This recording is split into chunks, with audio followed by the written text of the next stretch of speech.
I still hate intros. That time I got reincarnated as a slime part 2, episode 13. Rimuru leads a party to get to the marshlands and help the lizard men. Zoe had gone ahead and sees one of the chick lizard men, or lizard chick or whatever, fighting with one of the high-ranking orcs. She's getting her ass handed to her, so he steps in to help. When they get there, Rimuru helps the wounded lizard chick and she explains the uprising that Gabiru had caused. He decides to send Zoe again to get to the chieftain and set him free. Back on over to the dumbass Gabiru, who had gotten his forces surrounded by the orcs. He also had to realize that when the orcs eat the lizard men, they actually gain their powers. But that aside, an orc general appears and Gabiru thinks that it's the orc lord, so he challenges him to a duel. Before that can happen, we hop on over to Lord Gelmute and Laplace, who are approached by Trainee. They have a little skirmish that's kind of pointless and she forces them to retreat. Back to the duel, where to no one's surprise, Gabiru is getting fucking destroyed. Anime cliche kicks in and luckily Gapta is there to save him right before he's killed. Everybody else arrives, marking the first time that all of the side characters can show off their true powers. Long story short, they're all OP. Gelmute's being a little bitch because everything's falling apart, and we learn that he's working for a demon lord named Clayman. In the last scene, Rimuru spots the orc lord and prepares to face it. Episode 14. Things aren't looking so hot for the orcs, which cues the entrance of Lord Gelmute. He monologues about how they're planning to make the orc lord into the next demon lord. Anyways, Gelmute is pissed at everybody and tries to attack Gabiru. The lizard bros loyal to him jump in front of the shop, being severely injured. Gelmute charges up to finish the job, which is when Rimuru decides he should probably step in and saves Gabiru's life. Rimuru blocks his piddly ass attack and proceeds to smack him around a bit. Not knowing what to do, he begs the orc lord to step in and help him, but apparently he's not a huge fan of Gelmute anymore. The big boy uses his cleaver to decapitate Gelmute and proceeds to eat him. After consuming him, the orc lord's magic kills Spike, allowing him to evolve into the demon lord known as the Orc Disaster. The Keijin members volunteer themselves to fight, and even though Hakuro had landed a fatal blow, the demon lord's regeneration kicks in, keeping him alive.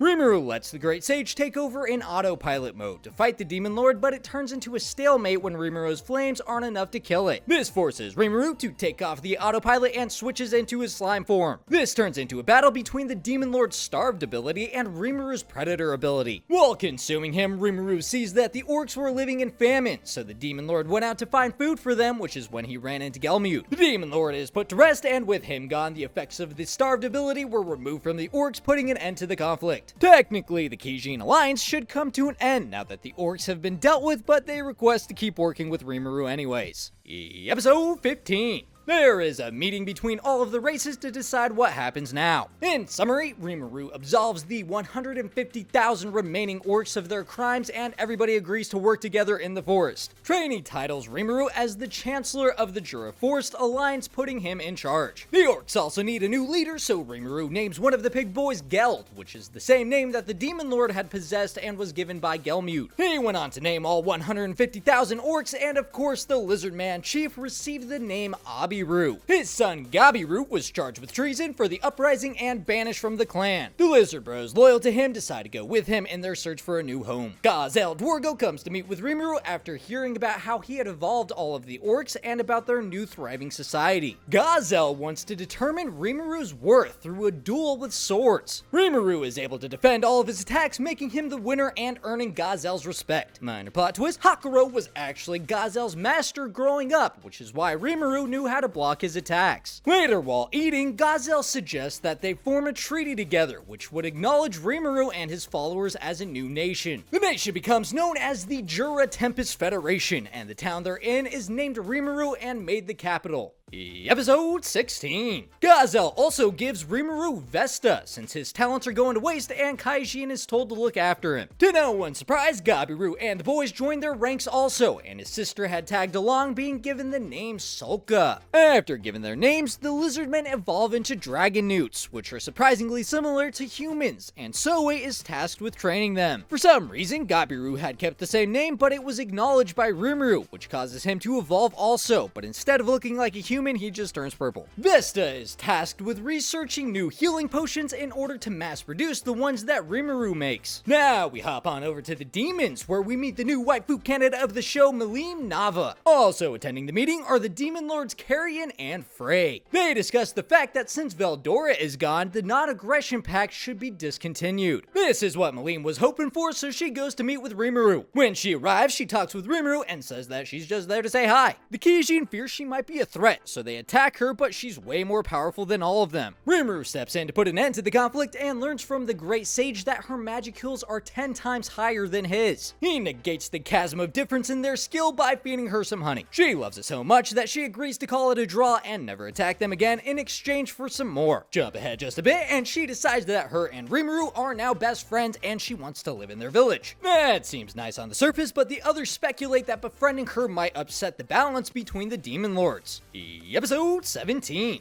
We learned that Vesta was finally able to replicate the healing potions that Rimuru makes and seems to have buried the hatchet with Kaijin. Rimuru decides that they can produce lower potency potions in order to sell them. Meanwhile, Phobio, who is a beastkeeper working for the demon lord Carrion, shows up and picks a fight with Rigurd. Milim wasn't having any of that shit, so she knocks him out with one punch.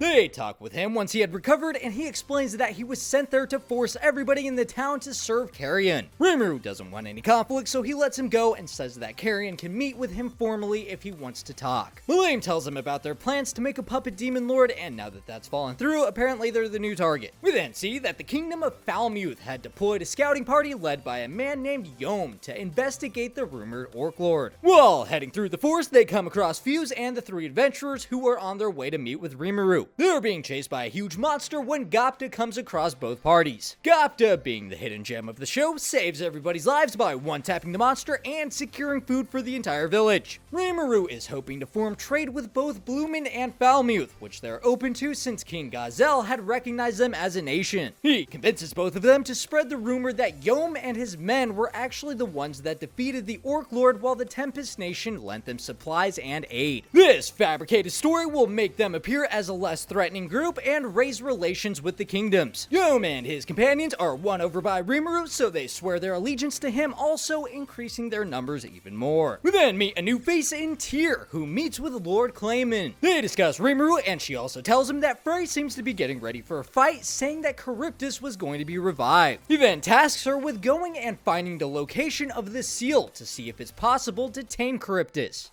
Episode 18. Phobio is wanting to get revenge on Milim for humiliating him, but isn't sure how to go about doing it. They are then approached by another masked bro named Footman. He is accompanied by Tyr, and they offer to help him with their problem. They say that the only way to defeat Milim is to become a demon lord himself. If he can combine his power with Charybdis, then that would put him on the same level as a demon lord, so he agrees to go with them and get control of Charybdis. Meanwhile, Rimuru makes plans with Fuse to make a road connecting the Tempest Nation with Bloomwind in order to form trade with them. And back to Phobio, who is set into a cave by Footman and Tyr to set Charybdis free and let it inhabit his body. We then meet Trya, who is another dryad and Trainy's little sister. She informs them that Charybdis had been released and it's heading for their town. We also learn that Charybdis is, in a sense, Veldora's child, because it was generated from a cloud of Veldora's magicules. It has also summoned 13 flying megalodons to help it in the fight. Milim is eager to help out in the fight, but everybody refuses her, saying that they can't keep relying on her for everything. Episode 19. Everybody's prepared to fight Charybdis with the help of Gazelle's knights providing them with air support. Fight sequence ensues, and all of the side characters work together to kill the megalodons, leaving just Charybdis as the last remaining threat. Even after Rimuru joins the fight and everybody uses their strongest attacks, they only deal 30% damage to Charybdis. Rimuru uses his appraisal skill to learn more about it, and he finds that it possesses an intense hate for Milim. He decides it's kind of her business at that point, so he allows her to join the fight. She holds back her power just enough to one-shot Charybdis while also managing to keep Phobio alive in the process.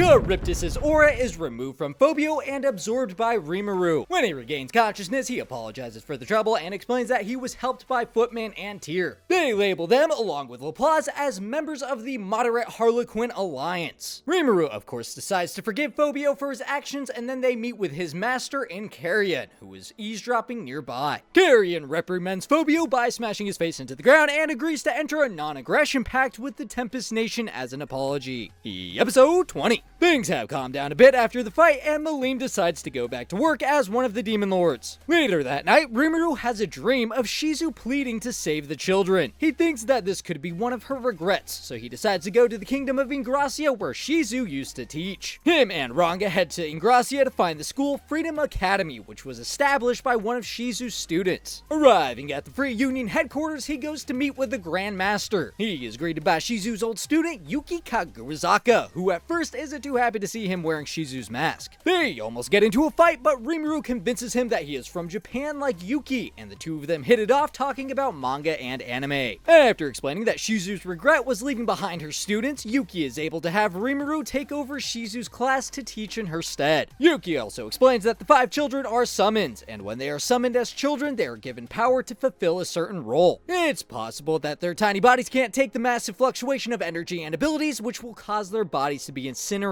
Any person summoned to the world under 10 years old has died within 5 years of being there. Whole nations are involved in these summonings because it's easier to just summon a hero instead of building armies to fight monsters. Rimuru vows to find a way to save them, and we meet the 5 kids. There is Kenya Misaki, age 10, Ryota Sekiguchi, age 10, Gail Gibson, age 11, Alice Rondo, age 9, and finally Chloe Auber, age 10. Episode 21. The kids are a little unruly, so Rimuru uses Ranga to keep them in check, and then they have one-on-one duels. He's hoping that the fights will burn up their excess magicules and save their lives. All of them have unique powers and take turns trying to defeat Rimuru, but ultimately fail. Afterwards, he found that the magicules weren't affected by the fight, so it was a total waste of time. He then shows the kids Shizu's mask and says that he vows to save them in her memory, so they all start to trust and respect him a little bit more. Vesta had taught him to use a warp portal, so he uses that to go meet with Trainee. His next hunch is that if they can get superior spirits to inhabit the kids like Ifrit did to Shizu, that might allow them to control their energy. He asks Trainee where they can find superior spirits, and she suggests the Dwelling of Spirits, which is ruled by the Queen of Spirits. The only problem is that Trainee isn't sure how to get into the Dwelling of Spirits because the entrance she once used had vanished. Jump ahead 1 month, and while out training with the kids, a sky dragon shows up and terrorizes Ingracia. Rimuru goes to defeat the dragon, and after his display of power, he is invited to dinner by a merchant named Mielmeyer. The dinner is just to repay Rimuru for saving the merchant's life from the Sky Dragon. Once they get to talking though, Rimuru suggests having the merchant come back to his town since they want to start selling things but aren't sure where to start. There also just so happened to be a thick blonde at the party who knew about the Dwelling of Spirits and where it's at. Rimuru gives her a fat tip for the information, and they find out the location. Now he has a new destination, the Ulg Nature Park in the northern part of a frontier nation called the Republic of Ogracia.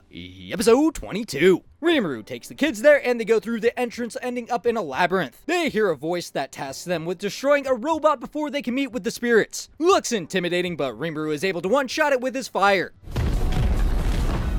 They are then greeted by the small fairy and great demon lord Ramiris of the Labyrinth. After they get to talking, we learn that she had built her golem using spirit engineering, which is similar to what Vesta had fucked up and blamed on Kaijin. She actually got the golem's parts from Vesta's failed project. But anyways, Rimuru makes the request that she takes them to the Queen of Spirits to save the kids. Turns out Ramiris is actually the Queen of Spirits, but fell from grace and became a demon lord. We also learn that Leon was once a hero and he had fallen from grace also. He did this with the goal of summoning somebody specific from another world. We also recall that Trainee had said that she had no connections with the current Queen of Spirits. What she doesn't know is that the current queen had been reincarnated with the memories of her past lives, which is when she knew Trainee. That aside, Ramiris takes them to the deepest part of the labyrinth, which is where the Dwelling of Spirits is. Although the spirits might not answer them, Ramiris suggests siphoning off some of their energy and creating a new spirit. Episode 23. Gale is the first one to go, and he calls upon the the spirits. No greater spirits show up, but a number of lesser spirits do. Rimuru uses his gluttony skill to absorb and unify the spirits, making a new superior one. The spirit has the earth attribute, and he combines it with Gale, allowing him to keep his magicals in check, saving him from his imminent death. They repeat the process with Alice, making a new superior spirit with the space attribute. When it's Kenya's turn, a pure light spirit shows up and offers to take care of him until he's grown up, so he merges with that spirit. Ryo gets another artificial spirit with water and wind attributes. And the last one is Chloe, but before they can complete the process, a woman's spirit shows up and interrupts them. Ramari starts to panic, saying that the spirit is dangerous, and without saying anything, she merges with Chloe. Even though this wasn't exactly part of the plan, she still seems to be okay. Ramari goes on to explain that the spirit is from the future, and by choosing Chloe, it's laid the foundation for its own rebirth. They can't really do anything now because it already merged with her. Upside is that Chloe is safe from her imminent death also, so they're just gonna backburner that for now. As payment for Ramari's help, Rimuru gives her a new golem to replace the one that he had destroyed. It's just a shell though, so he summons a demon to possess it and give it life. We then get a fast cryptic shot of some guy spying on Rimuru. In the last couple of scenes, we also see that he had left Shizu's mask with Chloe, saying it felt like the natural thing to do. Episode 24. We now jump into the past to follow one of Shizu's stories. A dying woman summons a demon to get revenge for her partner's death before dying herself. Shizu is summoned to the kingdom of Filtwood along with other adventurers to deal with a demon's resurrection. They believe that the demon's objective is to recover its body from when it was alive, which is kept beneath the castle. Shizu points out that since the demon was able to defeat the champions, the two Silver Wings, it might be an archdemon. One of the guards then kills one of the adventurers, revealing that there was a lesser demon residing inside of him. They go on to say that any adventurer that isn't willing to work with them is likely possessed by a demon and will also be killed. The demon from before that made the contract with the dying woman makes his presence known, posing as one of the adventurers and going by the nickname Black. He goes on to explain that the guards were the ones that summoned the lesser demons. Shizu steps in to confront him, and he admits that he plans on killing everybody in the room in order to get to the demon that he's been tasked with killing. This prompts a fight between the two, and Shizu releases a powerful attack that reveals him to be a demon also. When he lands a blow on her mask, it deflects it, and he comes to the conclusion that her mask suppresses time. This is enough to deter his attack and forces his retreat. Shizu recalls how Leon told her about the most powerful demons called progenitors, and instead of names, they are referred to by colors. Anyways, she is then summoned by one of the knights to meet with the king, and he ends up taking her beneath the castle. Turns out the king and minister are working for the demon she was hired to defeat. He has taken on the persona of Orthos, which was the hero who had defeated him before he was brought back to life. Since he had acquired a name, he became an archdemon, aka a greater demon general, and plans to kill Shizu now that she isn't at full strength. Ultimately, he wants to absorb her power and take control of her mask, so they get into a fight. Shizu is too weak to fight and thinks about letting Ifrit free to fight in her stead, but then Black makes his reappearance. He goes on to kill the king and minister. It's also revealed that he was hired by the champions, the two Silver Wings, after they were defeated by Orthos. Orthos has his soul destroyed by Black to prevent his reincarnation, which also purges all of the demons in the kingdom. Afterwards, the story is told that the demon Black had killed the king and minister, but was then defeated by Shizu. Black is very much alive though, and was also the one that was spying on Rimuru. In the last couple of scenes, there is some foreshadowing saying that Black will be summoned by Rimuru and receive the new name of Diablo. I'm going to be doing the future seasons, and you can find that on the left side whenever I'm finished with it, or you can check out all of the That Time I Got Reincarnated as a Slime recaps in the playlist on the right side. You can also find the links in the description below, and the only thing I hate more than intros is outros.